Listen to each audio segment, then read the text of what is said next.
Down there is the BMW controller. It's no light at all at the moment. It's connected down here.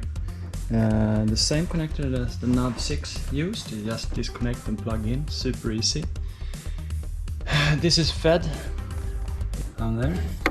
The cable goes there. The silvery thing is the cable up to the buttons. And if you look like this, the black and black goes to the minus on the BMW controller.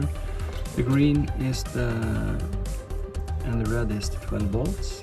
I choose both to go to the switch 12 volt from BMW controller.